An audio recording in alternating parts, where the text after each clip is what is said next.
Let go. That's where peace begins. Not with addition, with subtraction. Not with more, with less. Not by reaching out, but by releasing what's been weighing you down from within. This is the beginning of the Stoic path. Not to gain control over life, but to stop being controlled by what never belonged to you. You want peace? Then there are things you must put down.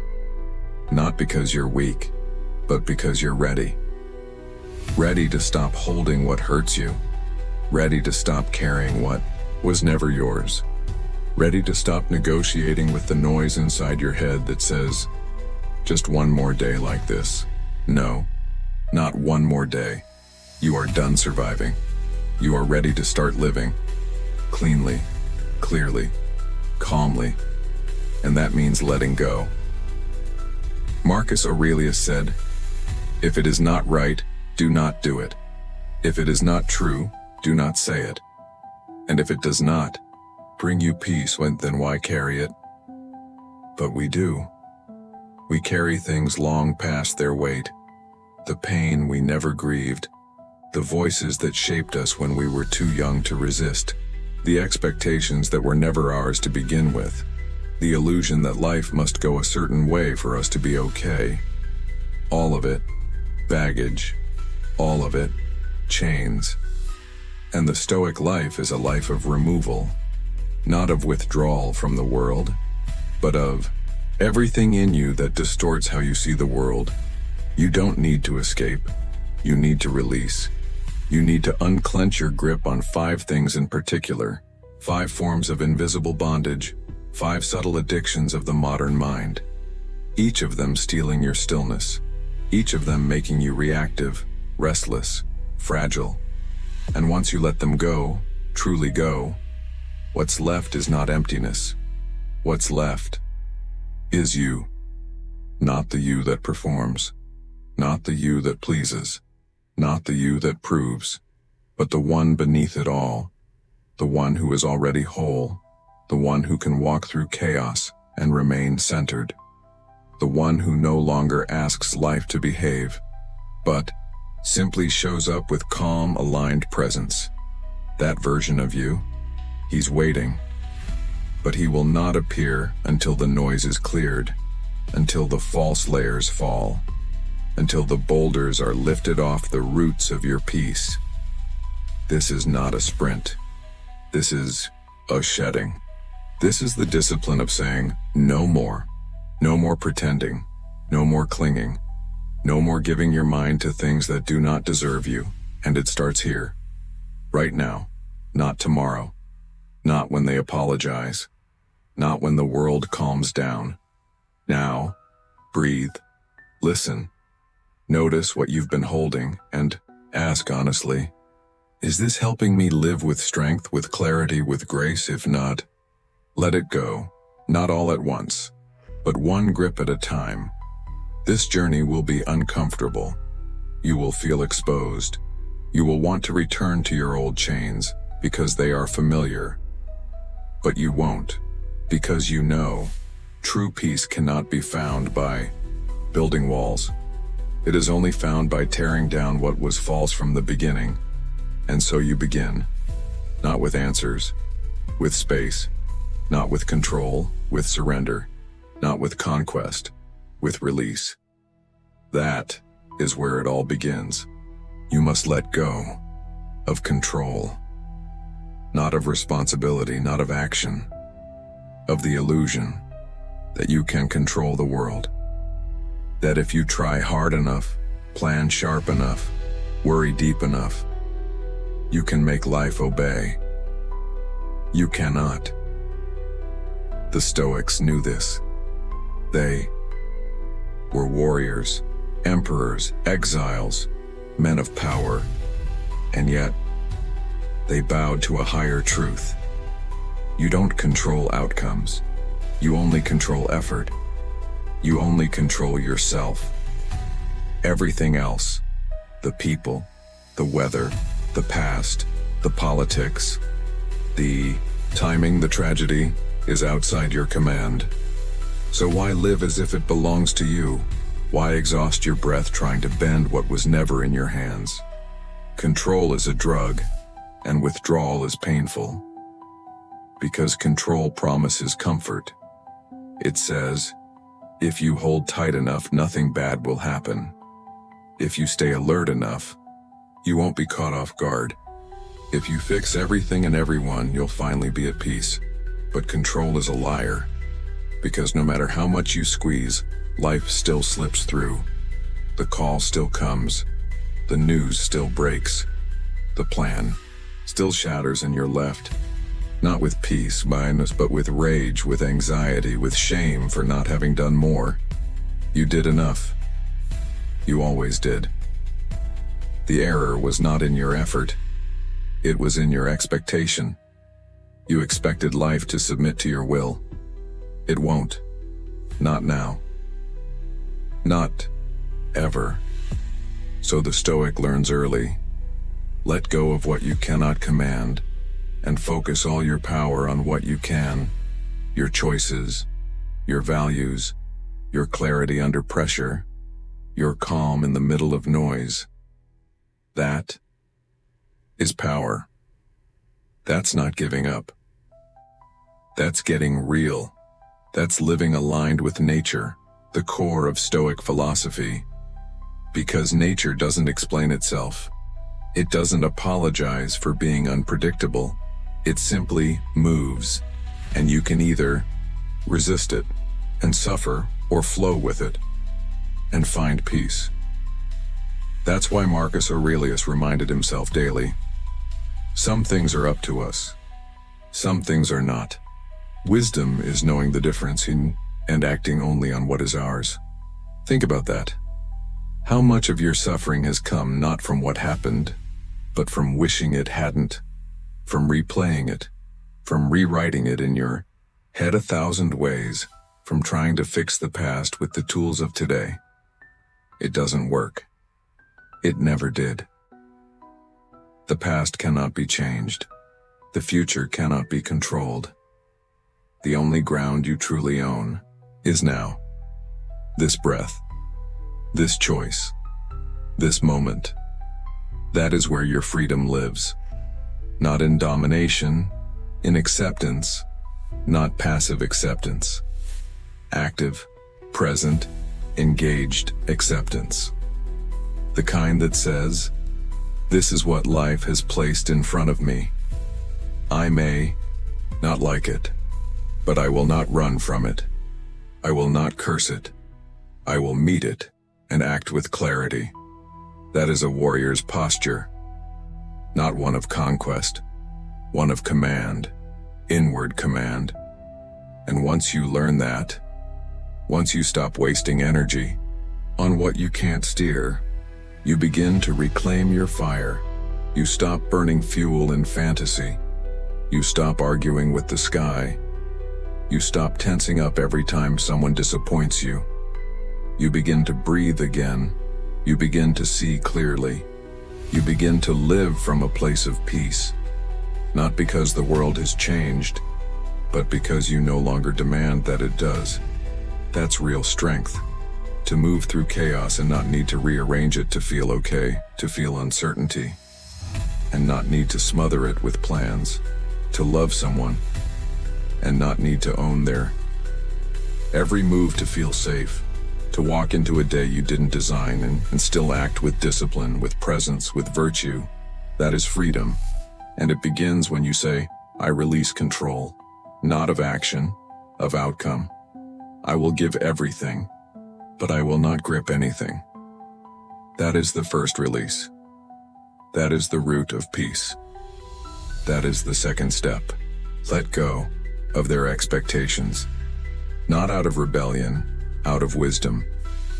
Because peace cannot grow in a soul constantly shaped by other people's hopes, fears, demands, and definitions. You want peace? Then you must give up your addiction to approval. You must stop shaping your life into a performance for eyes that are not even looking anymore. This is the third lesson. You cannot be free if you're still living for someone else's script. And most are, even the strong, even the successful, even the ones who look fearless on the outside, inside, still waiting to make their father proud, still haunted by a teacher's criticism, still carrying the weight of a culture, a religion, a family code they never agreed to, but never questioned. You must question it, not with bitterness, with stillness, with clarity. Ask, whose voice is this? The one that tells you you're behind, the one that shames you for slowing down, the one that measures your worth in trophies, income, and applause. Is it even yours, or is it something you inherited and forgot to examine? Because the Stoic understands this. You were born for virtue, not validation. You were born to live by reason, not by reaction to who's watching. Marcus Aurelius ruled over millions, and yet he wrote, "It never ceases to amaze me. We all love ourselves more than other people, but care more about their opinion than our own. That is madness, and we've normalized it. We act like we must be seen to be real. We post, we perform, we tailor our words to match the crowd. But in doing so, we disappear. We lose our edges. We silence our instincts. We become a collection of costumes. And we wonder why we feel exhausted, unfulfilled, uncertain. It's because we were not made to bend like this. The soul was built to stand. And it can't stand when it's constantly bowing to the imagined approval of strangers, or the unspoken pressure of legacy, or the weight of keeping the peace. You want real peace? Stop buying it with your silence.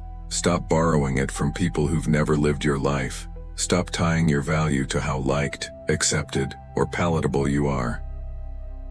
The Stoic asks only this: am I living by my values? If yes, continue. If no, adjust. Everything else? Noise. Let them judge. Let them misunderstand. Let them build a version of you in their heads. That's not your business.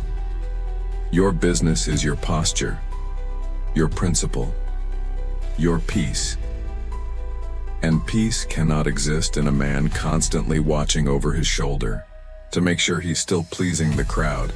You must stop seeking applause and start seeking alignment. You must choose your own voice, even if it shakes, even if it offends, even if it means walking alone, because walking alone in truth is better than standing in a room full of applause for a version of you that isn't real. Let that version go. Let the mask crack. Let the need to be admired dissolve, not in anger, but in quiet relief. You don't need it. You never did. What you need is this: to look in the mirror and see a man who speaks what he believes, who acts with clarity, who holds the line even when it's not popular, who shows up, not to impress but to live rightly. That man sleeps well. That man carries no split between who he is and what he does. That man may be misunderstood, but he is not misaligned, and that is the root of peace. Because peace doesn't come from being liked. It comes from being true, even when it costs, especially when it costs. So let go. Let go of the need to be seen a certain way. Let go of the fantasy that you can please everyone. Let go of the burden of being what they want. And return to who you are when no one's watching. Live from that place. Speak from that place. Act from that place. And you will find you don't need validation. You already have something better. Self-respect. And that is the third step. Let go of the past. Not because it didn't matter, because it no longer belongs here. This is the fourth lesson. You will never find peace by staring into a door that has already closed. But we do. We stare, We reach, we replay, again and again, what we said, what we should have said, what they did, what we didn't see. We pick at the wounds, hoping the scar will rewrite itself. But it doesn't. The past is not clay. It is stone. And your suffering is not coming from what happened. It is coming from your refusal to release it. The Stoics understood this with precision. Epictetus said, "What is past is beyond our control. It belongs to fate, not to you. What belongs to you is your response now. Not then. Now, because that's all you ever truly hold. Your current posture. Not your record, not your history, your presence. And you cannot be present while anchored to something already gone. You must choose peace or nostalgia, clarity or replay. This is not denial. This is discipline. Discipline to say, yes, it hurt. Yes, it mattered. Yes, I made mistakes. Yes, they left, but I'm still here. And as long as I'm here, I owe it to life to keep walking forward. Because grief has its place, ma'am, but not forever. Reflection has its role, but not endlessly.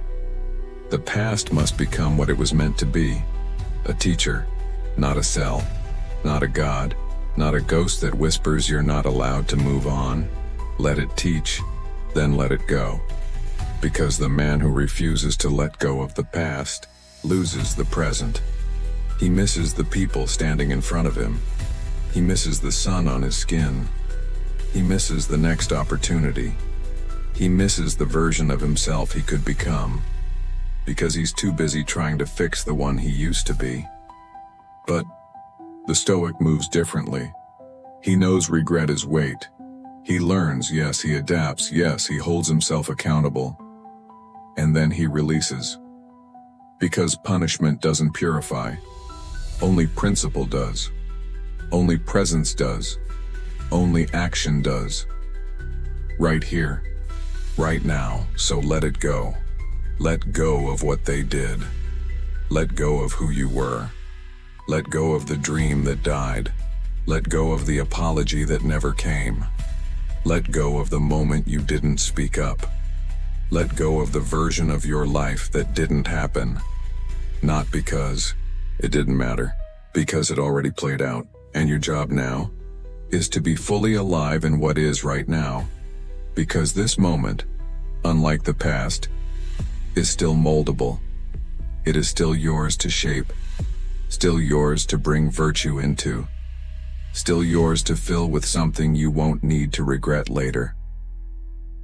That's how you redeem the past, not by changing it, by refusing to repeat it, by learning the pattern and breaking it now, by taking the lesson and turning it into wisdom, by realizing that your scars are not stories to hide. They are reminders of how far you've come. You don't need to rewrite the past, you need to forgive it, and not just others. Yourself. The things you didn't know, the ways you reacted, the times you chose fear instead of truth. You are not that man anymore. You've walked through fire since then. You've lost, and you've learned. Now live like it. Walk forward without looking back to see if the wound still bleeds. It doesn't. You just keep reopening it. Stop. Wrap it. Honor it. Leave it. Because what is waiting for you now is not behind you. It's in front of you, and you can't carry both hands of the past and still reach for the future. So choose, let go, and live now. Not in memory, but in clarity. That is the fourth step. Let go of fear about the future. This is the fifth lesson. You cannot live fully if your mind is always somewhere else, especially somewhere that doesn't exist yet. But that's what fear is. A projection, a shadow play, a theater of worst case, scenarios written by anxiety, directed by your nervous system, performed inside your head. and none of it has happened. Not yet. And maybe never. But still you feel it. The unease, the tightness in the chest, the spinning thoughts, the loop of questions without answers. What if I fail? What if I lose them? What if it all falls apart? What if I'm not ready? The Stoic answers these questions with silence, with breath, with return. Because no man can think clearly while trapped in the fog of fear. No man can live well while negotiating with 100 imagined futures. So the Stoic doesn't try to predict what's next. He doesn't demand certainty. He doesn't panic at the unknown. He simply asks, what is mine to do now? That's it. That's clarity. That's sanity. That's strength. Marcus Aurelius wrote, "Never let the future disturb you. You will meet it if you must, with the same weapons of reason which today arm you against the present." You don't need more information about tomorrow. You need more presence with today, because everything you fear is still imaginary, but everything you can act on is real. This breath, this step, this choice, this discipline, this moment is where your life happens. Not in a week, not in 10 years, not in the fantasy of what could go wrong, or the obsession with what must go right here. And if you miss that, if you trade this moment for the illusion of controlling tomorrow, you lose twice. You lose the now, and you lose peace. The Stoic does not live that way. He does not carry tomorrow's burdens before they arrive. He does not write tragedies in his mind and suffer them in advance. He lives with preparation, not with panic. He prepares the mind, not the script. Because the script is not his, but the posture, the principles, the readiness, those are his, always, and that is enough. Fear cannot live long in a man who is focused on the task in front of him. That's the cure, not reassurance, not more control. Action, right action, clear action, immediate action. Because once you move, once you return to now, fear shrinks. It has no place to feed. It needs future. It needs story. It needs a what if. But if you stay here in the what is and fear has no fuel, it falls silent. And when it doesn't, when it lingers, you endure. You don't obey it. You don't need fear to disappear before you live. You live despite it. You act within it. You speak through it. That's courage. And courage, practiced long enough, becomes peace. Because you begin to see the future is not your enemy. It is just the next unknown. And you've already survived so many of those. What makes you think you won't survive the next? You've been afraid before, and yet here you are, wiser, stronger, quieter. So remember, you are not a fortune teller. You are not a god. You are a man, and your job is not to see the whole path, but to walk the step you're on as if it were holy, because it is.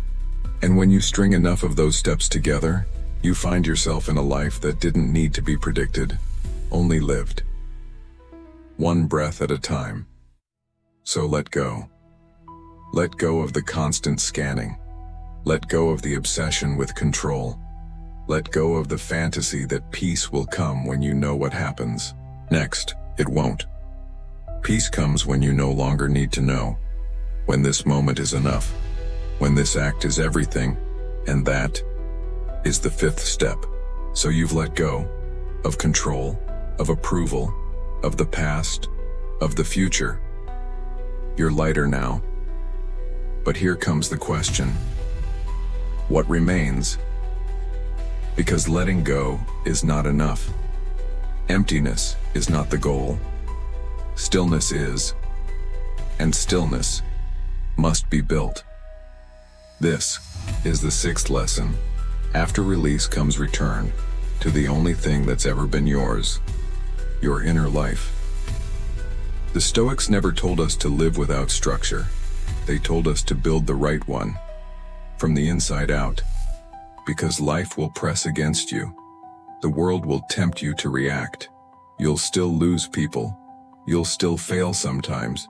You'll still wake up tired. So what then? What keeps you steady?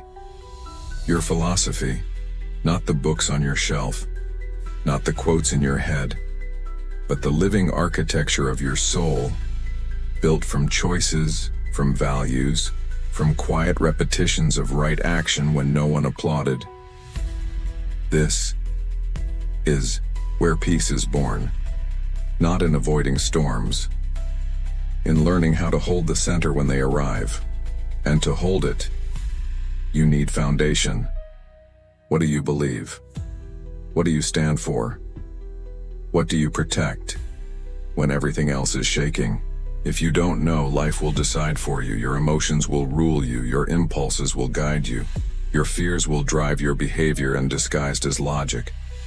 But if you do know, if you've built it slowly, like stone on stone, then no event can unmake you, because you have something stronger than circumstance.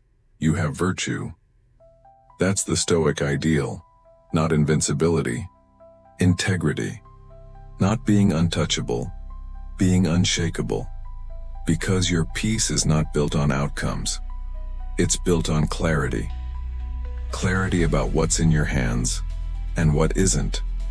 Clarity about who you want to be and what you will no longer compromise. Clarity about what is worthy of your energy and what is not.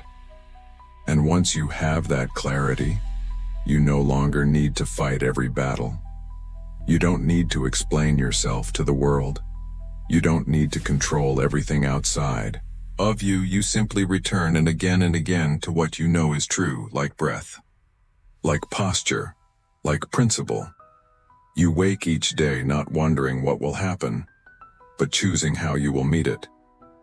That is the root of resilience. That is the core of calm. You are no longer reacting. You are no longer chasing. You are simply present, disciplined, deliberate, alive, not in fantasy but in form. And that form gives you freedom. You no longer fear falling because you know how to rise.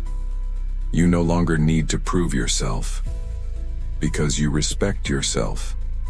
You no longer need to hold on because you know how to return. That's what the Stoic builds, a return point. A still, clear place inside that cannot be stolen, only abandoned. And if it's abandoned, you come back. You don't punish yourself. You don't dramatize the fall. You just breathe and return. Again and again and again. Because philosophy isn't what you believe once. It's what you practice always. It's the discipline of remembering. I don't need more. I need less. I don't need control. I need clarity. I don't need to win. I need to live in alignment with what I claim to value. And if I do that, nothing else is required. That is peace, not comfort, not pleasure, not perfection, presence. A quiet confidence that rises not from the absence of pain, but from the presence of meaning. And meaning in the Stoic tradition is not found. It is made through choice, through effort, through right action, repeated in the dark. So now you begin to build. No longer holding, no longer begging, just showing up, aligned. And that is the sixth step. Discipline, not restriction. Direction. This is the seventh lesson. Discipline is the practice of returning to what matters, to who you are, to the path, every time life tries to pull you away. And life will pull. It will offer ease. It will offer distraction. It will seduce you with comfort, with validation, with shortcuts that feel good now, but cost you later. And unless you have something stronger than impulse, you will drift. You will fall. You will wake up one day and realize you have built a life out of reactions, not choices. The Stoic refuses that. He returns. Not once. Daily. He sharpens his mind like a blade, not to cut others, but to slice through confusion. He keeps his schedule like a soldier, not to impress but to protect his focus. He speaks less, not because he is timid, but because he understands the weight of words. He eats with care. He sleeps with intention. He trains his body, not for pride, for endurance. Because life will test your stamina. It will stretch your patience. It will ask you again and again, are you serious about the man you claim you want to become? And discipline is your answer. Not in words, in habits. The things you repeat, the things you refuse, the things you return to when no one is clapping and no one is watching. Because character is not built in speeches, it is built in silence. The early morning decision. The uncelebrated workout. The choice to listen when you want to interrupt. The quiet no to something that would feel good, but cost you your center. Discipline is not about punishment. It is about protection.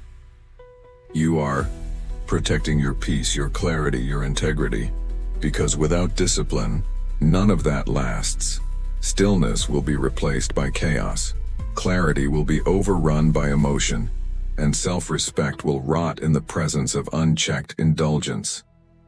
But with discipline, you simplify, you subtract what is not necessary, you reduce the noise, and in that simplicity, peace appears, not because life is easier, because you are stronger. The Stoic trains not to control others. He trains to not be controlled by himself. Lust by laziness, by ego, by comfort disguised as self-care, because there is no care in abandoning what makes you whole, for what makes you temporarily feel good. The Stoic doesn't chase feeling. He follows principle. He follows what is right, even when it's cold, lonely, silent.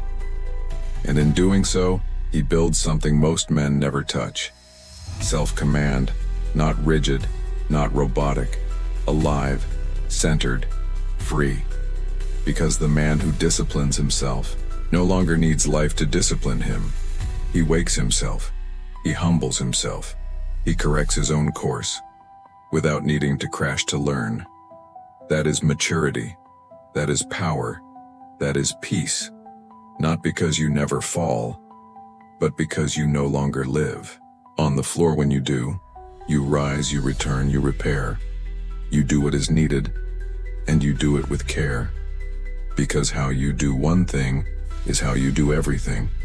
And every act of discipline is an act of respect for yourself, for your role, for the short time you have on this earth. So keep your word. Clean your space. Eat with attention. Speak with precision. Move your body. Still your mind. Cut what's not essential. Strengthen what is. Live like someone who's already been to the edge, and returned with clarity. Live like someone who knows, if I am not disciplined, I will drift. And if I drift, I will forget. And if I forget, I will suffer. But I don't have to, because I can choose. Right now. Right. Here to return to a line to act, and even in the dark, and as if I already remember who I am. That is the 7th step. Live according to nature. That's what the Stoics taught. But what does it mean? Not to live in the woods. Not to reject the modern world. To live according to your nature. To live as a human being. Not a beast of instinct. Not a puppet of emotion. Not a slave to appetite. This is the 8th lesson. Peace comes not from forcing life to be something it isn't, but from aligning yourself with what life already is. Because most of our suffering comes from resistance, not from pain itself, from the belief that pain shouldn't exist. Not from change, from the fantasy that things should stay the same. Not from loss, from the expectation that we should get to keep everything we love forever. But nothing in nature works that way. The seasons turn, the tides shift, the leaves fall, not because something went wrong, but because that is what leaves are meant to do. So why do we live as if permanence is our right? Why do we cling? Why do we rage against the flow? The Stoic looks at nature and learns. He watches the tree bend in the wind and bend with it. He watches the sun rise without complaint, without rush. He watches the hawk kill, the river cut stone, the mountain remain unmoved, and he does not judge. He studies it. Because nature is not cruel. It is clear. It gives. It takes. It does not ask your permission, and once you accept that, you stop fighting. Not because you've given up, because you've woken up to the truth that peace is not something you chase. It is something you allow by living in alignment with what already is. You don't demand spring in the middle of winter. You don't demand clarity in the middle of grief. You don't demand constant joy in a world built on cycles. You simply return, again and again, to your role, your reason, your breath. That is nature. That is you. And when you do that, life becomes lighter. You no longer scream at the waves. You learn to row. You no longer curse the wind. You adjust your sails. You no longer cling to what's fading. You honor it as it goes. That is not weakness. That is wisdom. That is a soul shaped by the rhythm of the real. Because reality has its own music. And if you insist on dancing to a different beat, you will tire. You will break. You will live in constant disappointment. But if you listen, if you quiet yourself enough to hear the subtle harmony of how things unfold, then you can move with it. Not as a victim, as a part of it. As a participant in something older, greater, deeper than your personal preferences. You stop asking, why me? You start asking, how can I serve? You stop asking, how can I win? You start asking, how can I live rightly in this moment, with this circumstance under this sky? That is the shift. That is where peace is born, not in domination of life, in cooperation with it. And this cooperation does not make you passive. It makes you powerful, in the way the ocean is powerful. Deep, patient, unstoppable, not because it resists, but because it flows. The Stoic trains himself to move like that, to act without tension, to speak without defensiveness, to rise each day and meet what comes, not with panic, but with posture. He does not expect the world to be easy. He expects himself to be ready. And in that readiness, where he finds something rare, stillness in motion, clarity in change, freedom in limits. That is the paradox of Stoicism. By accepting what you cannot control, you become more powerful than ever, because you waste nothing, not your energy. Not your time, not your attention. You use all of it for what is yours to do. Nothing more. And in that simplicity, you find everything. Peace, purpose, presence, and the quiet, solid joy of being exactly where you are meant to be. No more, no less. That is the 8th step. Love life, not when it's easy, not when it's beautiful. Love life as it is. Raw, unfiltered, fleeting. This is the 9th lesson. True peace is not found in escaping life's weight. It is found in loving it enough to carry it with grace. Most people don't love life. They love comfort. They love control. They love the parts of life that feel good, that entertain, that flatter the ego. But the Stoic, he trains himself to love everything, not by force, by attention, because love is not always passion. Sometimes love is presence. Love is showing up, not just when life glows, but when it groans. To love life is to be with it, fully, even when it aches, even when it breaks, even when it disappoints you again and again. And still you say, I'm here, I'm listening, I'm learning, I'm staying. That is amor fati, the love of fate, not tolerance, not surrender, love. To see the unfolding of events not as accidents, but as assignments. To meet every hour not with entitlement, but with reverence. To breathe each breath as if it was handed to you by the universe itself, because it was. Marcus Aurelius lived through plague, betrayal, war, the death of children, and he still wrote, "The impediment to action advances action. What stands in the way becomes the way." What kind of man says that? A man who loves life enough to stop fighting it, not because he's weak, because he's clear, because he knows the pain is not personal, the challenge is not punishment, the ending is not injustice. It's all part of the same pattern. Loss makes room for depth. Pain sharpens wisdom. Endings give rise to discipline, and through it all, there is one steady question pulsing under every hour. Will you show up for this life, even when it doesn't go your way? That is the measure, because love without condition is the foundation of peace. When you no longer need the moment to please you in order to be present with it.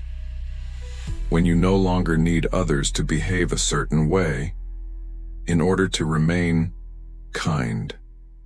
When you no longer need life to match your plan in order to remain steady. Then you are free. Then you can walk through the fire, not untouched, but unburned in spirit. Then you can face each day not as a transaction, but as a gift. Not because it is easy, because it is yours, because it will not come again, because this is it, this sky, this silence, this work, this grief, this breath, this is your one life, and to wish it away, to withhold your love from it until it behaves the way you like, is to miss it entirely. So the Stoic says, I will love this day, not because it is perfect, but because it is mine, and I am here, and I am awake, and I will not sleepwalk through it, chasing what isn't real. That is enough.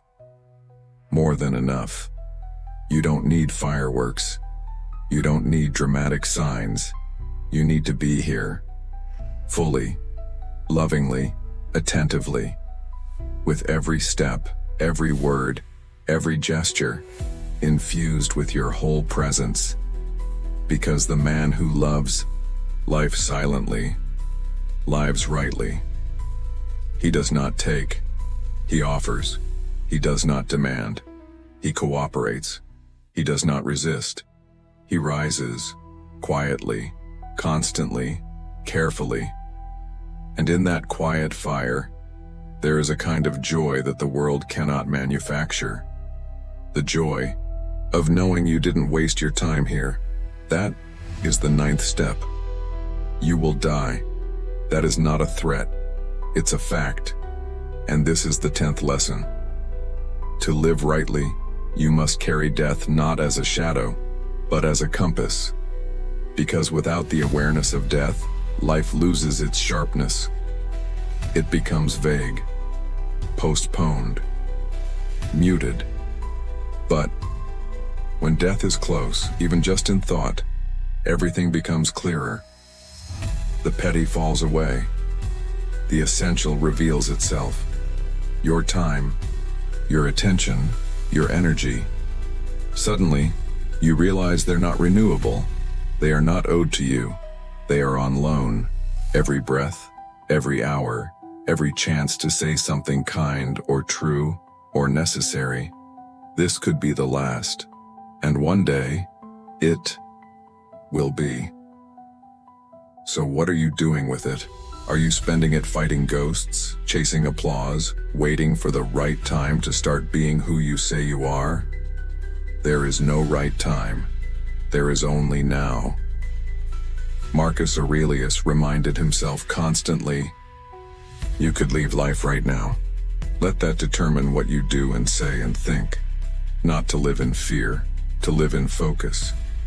Because death is not the enemy. The real enemy is regret. And regret doesn't come from dying. It comes from not living when you had the chance.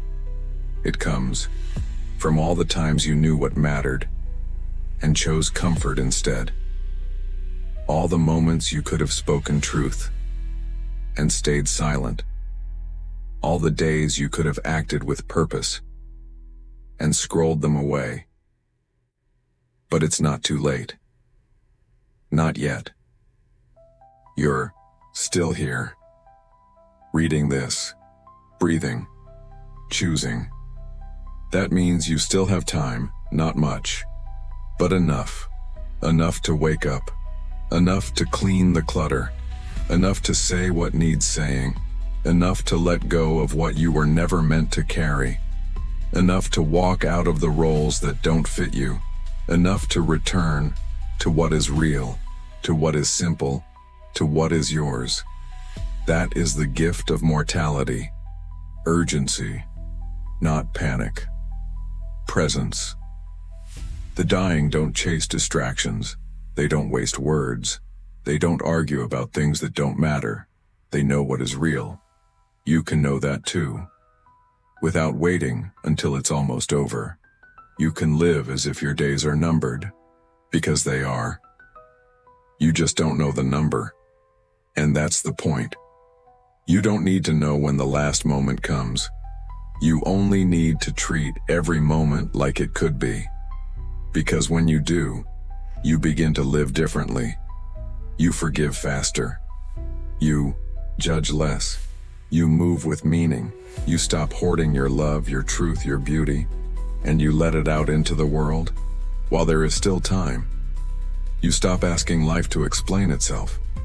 You start thanking it for giving you another morning. You stop trying to make your name last forever. You start trying to make your next breath count. Because immortality is not the goal. Integrity is not to live forever, but to live fully for as long as you are here. That is enough. No statues, no legacy. Just the quiet knowing. I used my time. I lived awake, I walked with truth, I did not hide, I did not waste, I loved with my whole attention. And when it ends, I will bow, not beg. That is Stoic death. Not feared, respected, not chased, prepared for, not denied, faced.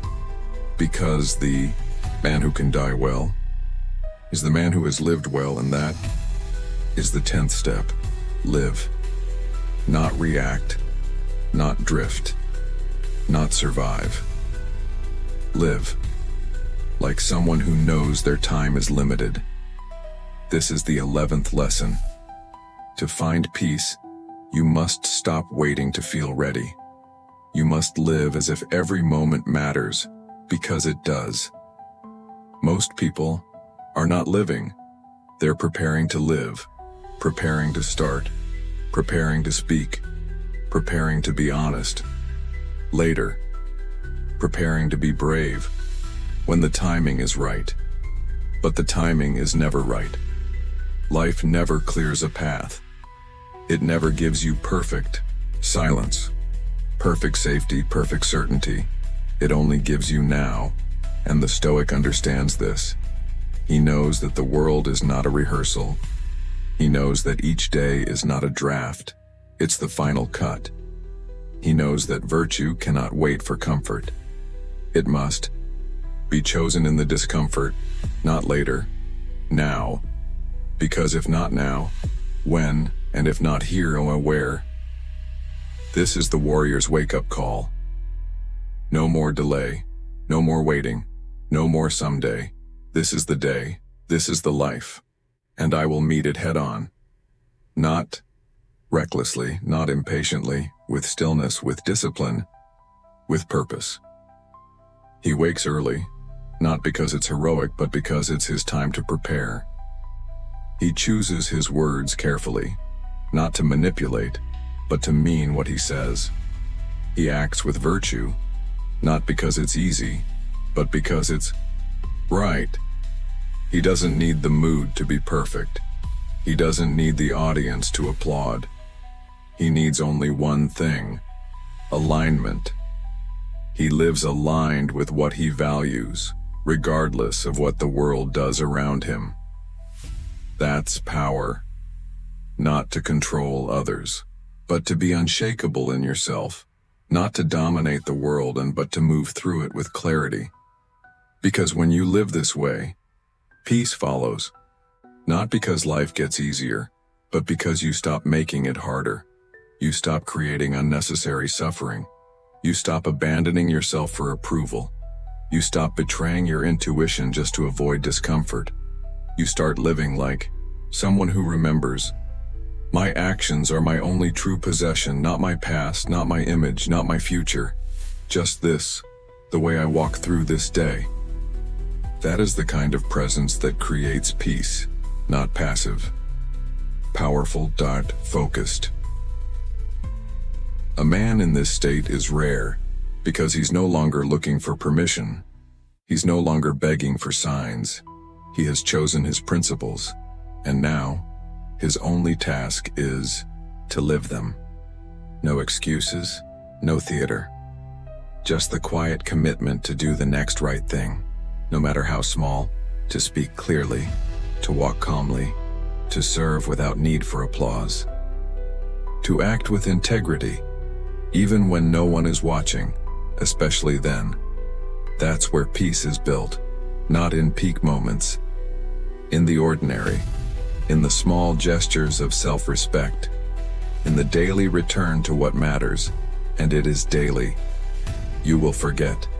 You will fall. You will feel weak. Good. That means you are still human. But the Stoic remembers this. Fall 7 times, rise 8, not in rage, in rhythm. This is rhythm, wake, return, act, reflect, sleep, repeat. Not for glory, for freedom, the kind that no one can take, because the man who lives like this, he is already free. Free from needing to be understood, free from being owned by his fears, free from the chaos of a mind at war with itself, free to be, not just to appear, free to choose, not just to react, free to live, not just to survive. And that is the 11th step. Peace. Not the kind you chase, the kind you uncover. This is the 12th and final lesson. Lasting peace is not something you achieve. It is something you return to, once everything false has fallen away. Because peace was never missing. It was just buried, beneath expectation, beneath fear, beneath the stories, beneath the tension of trying to be more than you already are. And now, you're here. Stripped. Still.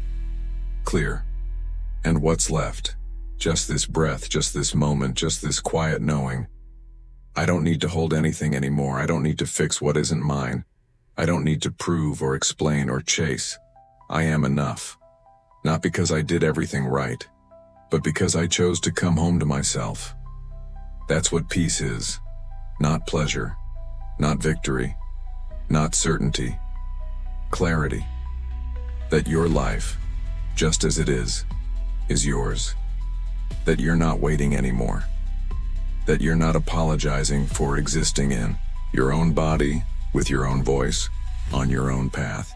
You've let go of control, of approval, of the past, of the future, of the fear that made you forget your own name.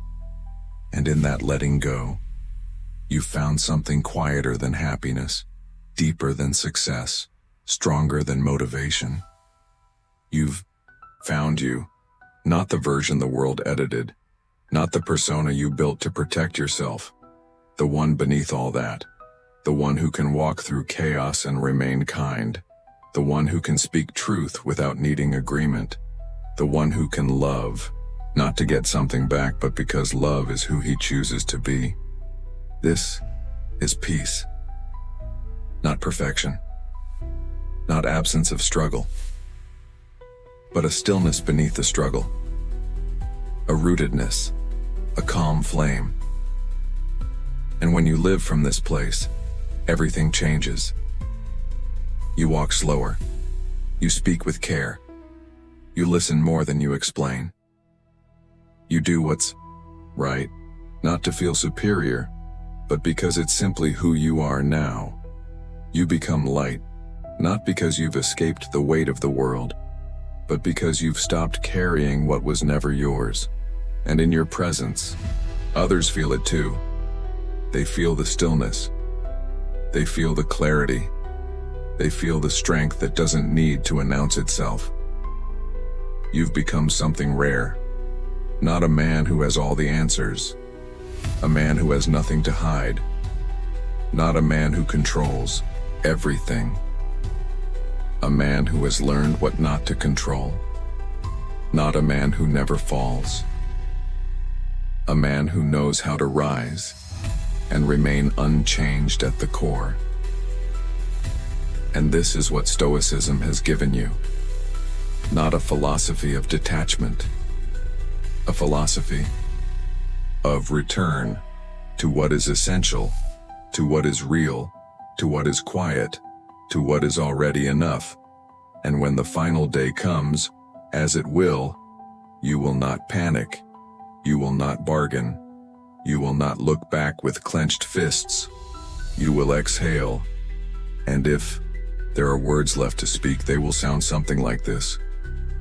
I lived with care, I let go of what wasn't mine, I carried what was, I did not waste what was given, and now I return to where all things return, with nothing left to prove and nothing left to hold. That is peace, and that is the 12th step.